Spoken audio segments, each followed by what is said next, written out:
Hi everyone, this is Jessica Bradley Rushing and I am here with the recap of the Board of Selectmen's meeting from March 10th, 2020. We started the night out with a couple of announcements. John Brown read the first announcement that the Livestock Regulation Review Committee has rescheduled their public forum originally intended to be held on March 12th and it has been postponed to a date to be determined later.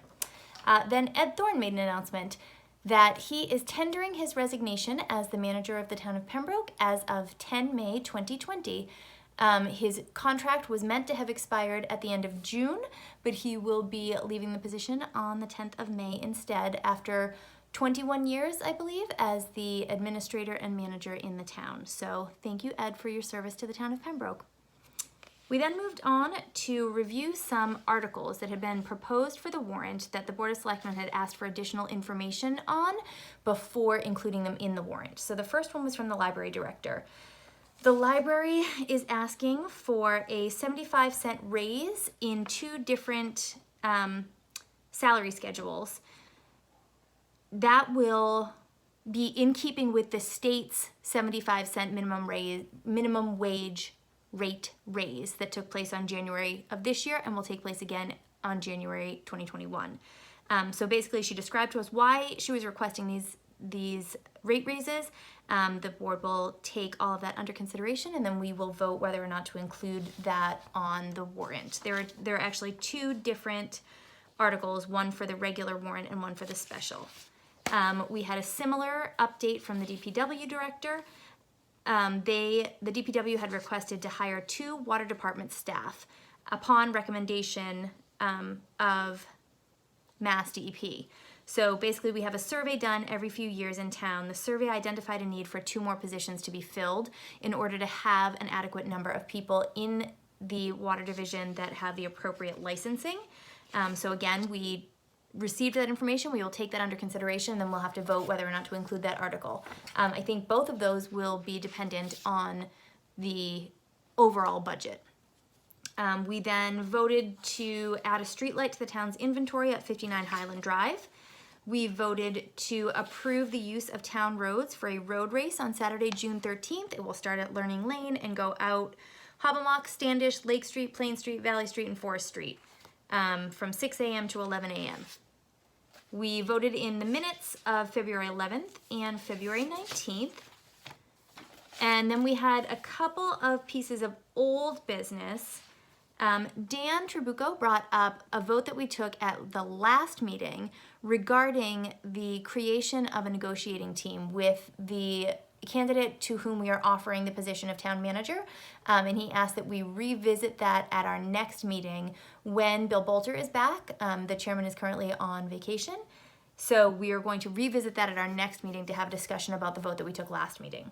I also asked if we could add to the agenda for March 24th a discussion of the balanced budget presentation that was given to us by Ed Thorne a month ago. So when the town manager made his budget presentation on February 11th, our discussion basically resulted in the determination that without adequate time to really review the budget as it was given to us, we really weren't in a position to be able to ask very well-informed questions. So we would have the budget back on the agenda in order to have a discussion about that budget. So we haven't done that yet, so I requested that we have that at the meeting on March 24th.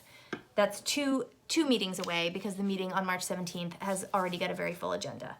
And then I also had a question from a town resident about the flag on the flagpole at the fire station on the corner of Route 53 and Route 14. The flag is down over the winter in order to basically prevent damage.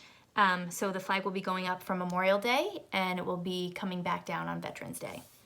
Then we had a presentation from the Community Center Task Force with accompanied by the architect who did the phase 1 proposal. So basically the community center building project has been finalized in its phase 1 stage. There is a really detailed booklet of information showing the layout, the proposed layout, the addition of extra green space on the outside of the building. The building looks really beautiful as it has been proposed.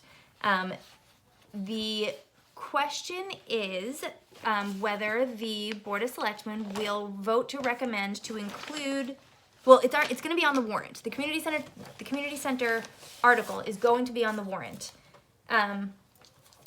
We now need to make a recommendation as to whether we support a positive vote of the town. So what this essential update tonight was meant to do was to provide us with more financial information and a finalized plan for what the building will look like, how big it will be, and that sort of thing. The building as proposed is beautiful. It is 33,000 square feet. It includes the senior center and the recreation department. It has 2 full basketball courts that can be used by all the rec programs and has a suspended walking track above the basketball courts, as well as multiple multi-purpose function rooms, a kitchen, locker rooms, showers. It looks really beautiful and amazing. In addition, the outside space around the community center would be updated. The town green would be extended because the new building would sit a little bit further back than the current community center sits. But the bottom line is the cost. So right now, as designed, the building, the estimated building costs for demolition, construction, and furnishing everything right down, to a finished product so that you could walk in and use it is $23 million. The town would need to vote to borrow that money in order for the town to then apply for grants to offset some of that money. So until the town has approved the project to go forward, we are not in a position to apply for grants to offset the construction costs.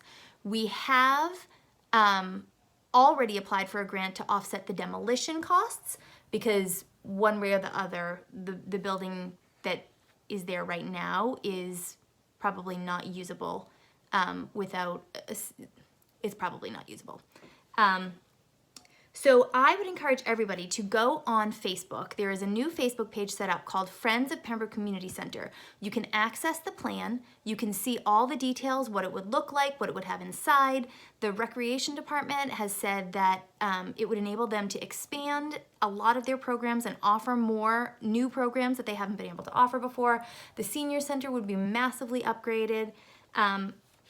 But certainly it's not a small amount of money that we would be asking to borrow. The assessment on the tax impact has come back to say that depending on what kind of a bond we do, whether it's a 20-year or a 30-year bond, the overall tax impact for the average house in Pembroke would be somewhere between $200 and $250 per year. So it's not a huge amount of money, but it is something that would need to be considered whether that's how we want to spend $23 million. I personally think that the new community center would be a huge asset to the center of town, and I think that it could be a jumping off point for revitalizing more spaces in that area, but I definitely think we need to be thoughtful and thorough in our decision-making process, and I would encourage everybody to go check out the plan, and please come back to me if you have any questions.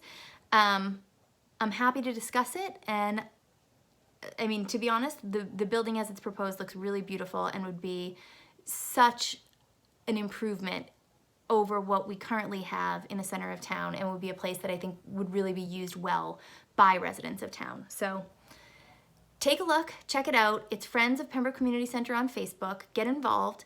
And if you have any questions, as always, please feel free to reach out to me, and have a great week. Thanks.